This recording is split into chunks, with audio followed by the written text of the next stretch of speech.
ये बात है 1996 की, जब चाइना के दूर दराज इलाके में आर्कियोलॉजिस्ट को एक ऐसा पिरामिड बना मिला जो असल में 1.5 लाख साल पुराना कदीम लोगों का बनाया हुआ इलेक्ट्रिक पावर प्लांट था। जेमटी बात हमारी सोच से बढ़कर है कि इलेक्ट्रिक करंट ही जब 17th सेंचुरी में इन्वेंट हुआ था, तो फिर लाखों साल पहले कोई इलेक्ट्रिक पावर प्लांट कैसे बना सकता है। ये ऐसा ही है जैसे पेट्रोल की इन्वेंशन से पहले कोई गाड़ी बना ले या फिर टेलीफोन की इन्वेंशन से पहले स्मार्टफोन। आज हम चाइना में हुई 2 ऐसी डिस्कवरीज के बारे में जानेंगे जो पॉसिबल तो सिर्फ आज की दुनिया में है, पर असल में इनको हजारों साल पहले बनाया गया था। सबसे पहले हम बात करेंगे तिब्बत की। तिबेटन प्लेटो हिमालयाज के नॉर्थ में वाक़े चाइना का एक ऑटोनोमस रीजन है। यहाँ दुनिया के ऊंचे तरीन पहाड़ हैं, इसी वजह से अक्सर इसको दुनिया की छत यानी रूफ ऑफ द वर्ल्ड भी कहा जाता है। 1937 में तिब्बत के पहाड़ों पर एक आर्कियोलॉजिकल एक्सपीडिशन हुआ था, जिसको आर्कियोलॉजिस्ट ची पू टाई लीड कर रहे थे। उनको वहाँ एक गार के अंदर से 716 ग्रेनाइट की डिस्क बरामद हुई, जिनमें से ज्यादा डिस्क का डायामीटर 9 इंच था। ये 1 इंच मोटी और उनके ठीक सेंटर में 1 इंच का परफेक्ट सुराख हो रखा था। इन डिस्क की सफाई करने पर मालूम पड़ा कि इनके किनारों पर कुछ ना समझ आने वाले कैरेक्टर्स लिखे हुए हैं। पत्थरों पर कार्व्ड हुए कैरेक्टर्स करीब 12,000 साल पहले लिखे गए थे, पर आर्कियोलॉजिस्ट के लिए सिर्फ ये डिस्क ही हैरत का बायस नहीं बनी। उनको गार के अंदर स्टार्स का एक एडवांस्ड मैप भी बना हुआ दिखा और कुछ छोटी साइज की कब्रें भी, जिनके अंदर इंसानों जैसे छोटे छोटे स्केलेटन्स दफन थे, पर उनके सर जरूरत से ज्यादा बड़े थे। यहाँ आखिर क्या हुआ था, ये ठीक से जानने के लिए इन 12,000 साल पुरानी डिस्क पे लिखे कैरेक्टर्स को डीकोड करना बहुत जरूरी था। 20 सालों तक मेहनत करने के बाद जब ये गुत्थी सुलझ ना सकी, तो ये पत्थर प्रोफेसर सुम ओम नोई के हवाले कर दिए गए। प्रोफेसर ने इन पर 4 साल तक रिसर्च की, तिबेटन प्लेटो में रहने वाले कबीलों से मदद मांगी और आखिरकार वो इन कैरेक्टर्स को डीकोड करने में कामयाब हो गए। ये लिखाई यहाँ रहने वाले किसी कबीले ने 12,000 साल पहले लिखी थी। इसमें एक ऐसे एयरक्राफ्ट का जिक्र था जो आसमान से आकर यहाँ पर क्रैश हुआ था। क्रैश के दौरान इसमें बच जाने वाली मखलूक के बारे में भी बताया गया था, जिनका नाम कबीले वालों ने ड्रोपा मेंशन किया हुआ था। इन 716 डिस्क में ये भी लिखा था कि पहले हम डर के मारे गार में छुप गए, लेकिन फिर हमें महसूस हुआ कि आसमान से आने वाले ड्रोपा किसी गलत इंटेंशन से यहाँ नहीं आए। वो वापस नहीं जा पाए और यहीं बसना शुरू हो गए। सुम ओम नोई ने अपनी ये रिसर्च 1962 में पब्लिश की, लेकिन इस पर किसी ने ज्यादा अटेंशन नहीं दी। 6 सालों के बाद यही कहानी दोबारा से फैलना शुरू हुई, लेकिन इस बार सोवियत यूनियन में। सोवियत साइंटिस्ट ने इन डिस्क पर जब रिसर्च की तो इनमें कोबाल्ट और दूसरे मेटल्स की क्वांटिटी काफी ज्यादा पाई गई, जो दुनिया में पाए जाने वाले सबसे सख्त मेटल्स हैं। ग्रेफाइट में मौजूद इन तमाम मेटल्स की वजह से डिस्क की नेचर भी काफी सख्त थी और 12,000 साल पहले इस्तेमाल होने वाले टूल्स की मदद से इन पर कार्विंग्स करना पॉसिबल नहीं था। इसके बाद इन स्टोन डिस्क को चाइना के बैम्पो म्यूजियम में रख दिया गया।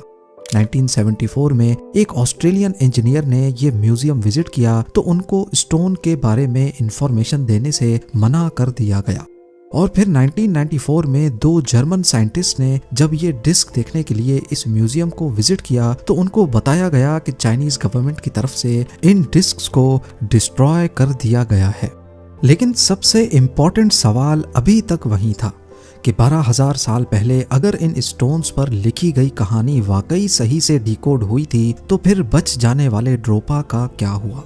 1937 में जब इन स्टोन्स की डिस्कवरी हुई थी, उसके 1 साल के बाद यानी 1938 में तिब्बत के इस एरिया में एक सर्वे हुआ था।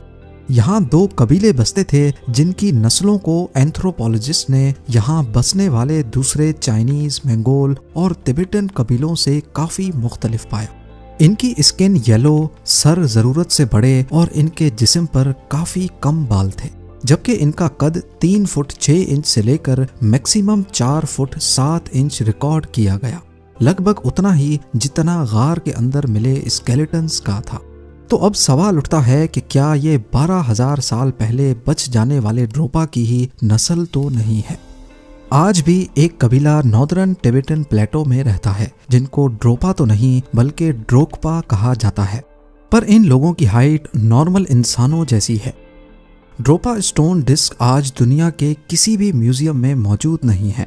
बेशक इन पर हुई कार्विंग्स और ड्रोपा की कहानी का कोई सबूत नहीं है, लेकिन 12,000 साल पहले इतने सख्त पत्थर पर वो उन टूल्स से तो कार्विंग्स नहीं कर सकते थे जिनका आज तक ह्यूमन हिस्ट्री में जिक्र किया गया है।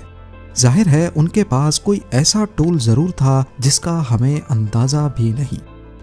अब बात करते हैं चाइना में ही की जाने वाली एक दूसरी डिस्कवरी की। 1996 में चाइनीज आर्कियोलॉजिस्ट को 1.5 लाख साल पुराना एक ऐसा पिरामिड नुमा पहाड़ मिला जिसके अंदर मौजूद एविडेंसेस ये इशारा देते हैं कि ये उस वक्त का इलेक्ट्रिक पावर प्लांट था। जी हाँ, चाइना की किंगहाई प्रोविंस में लेक टूसू के साउथ में माउंट बाइगोंग नामी पहाड़ है। इस पहाड़ के अंदर एक गार है जहां आर्कियोलॉजिस्ट ने ये हैरान कर देने वाली डिस्कवरी की। गार के अंदर लोहे के बहुत सारे टुकड़े मिट्टी में बिखरे हुए थे और कुछ अजीब शक्ल के पत्थर भी पड़े हुए दिखाई दिए।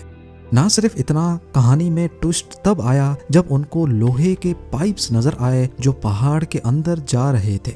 मालूम पड़ा कि ये गार, ये केव कोई नेचुरल नहीं है बल्कि इसको किसी ने बनाया है, और ये पहाड़ भी असल में पहाड़ नहीं बल्कि एक पिरामिड है जो वक्त के साथ साथ अब अपनी ओरिजिनल हालत में नहीं रहा। शुरुआत में तो ये सारा मंजर बहुत ही कंफ्यूजिंग लग रहा था। साइंटिस्ट जितना माउंट बाइगोंग के बारे में जानने की कोशिश करते उतने ही नए सवालात का पहाड़ खड़ा हो जाता।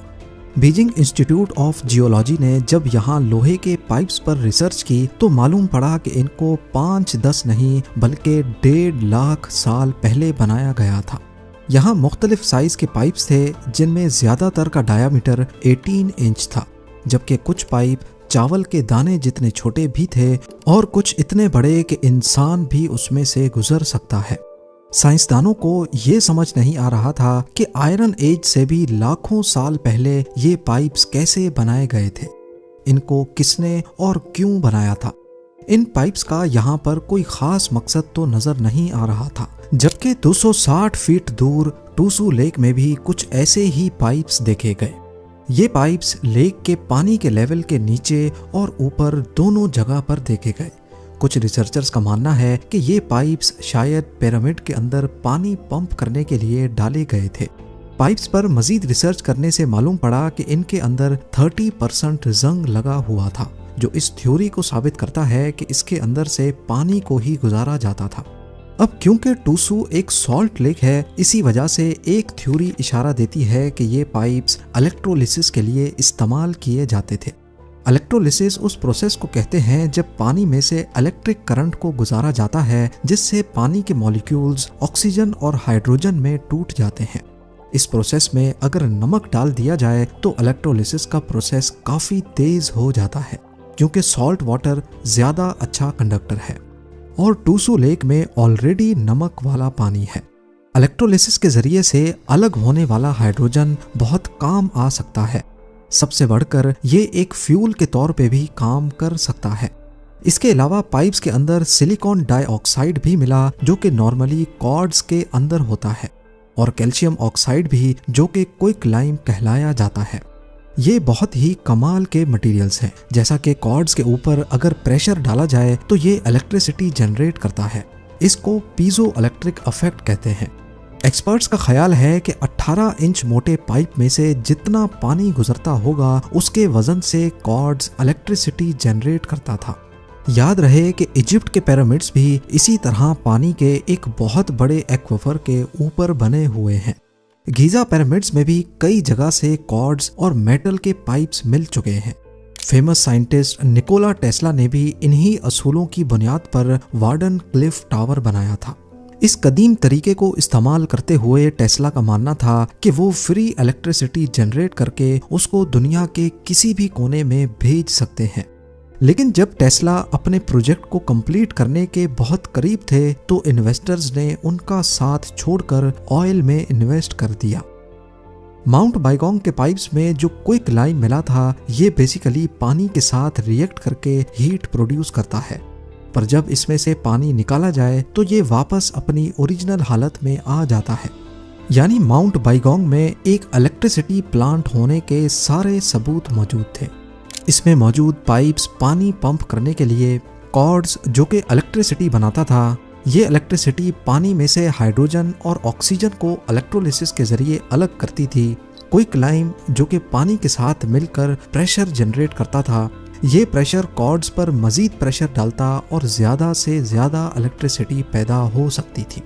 इन सारी बातों से और माउंट बाइगोंग में मौजूद 1.5 लाख साल पुराने मेटल पाइप से ये अंदाज़ा लगाना मुश्किल नहीं है कि दुनिया में बहुत पहले इंसानों की जो सिविलाइजेशन बसती थी, उनके तौर तरीके और उनकी इंजीनियरिंग टेक्निक्स काफ़ी एडवांस थी, जो अब इतिहास में ही कहीं खो चुकी।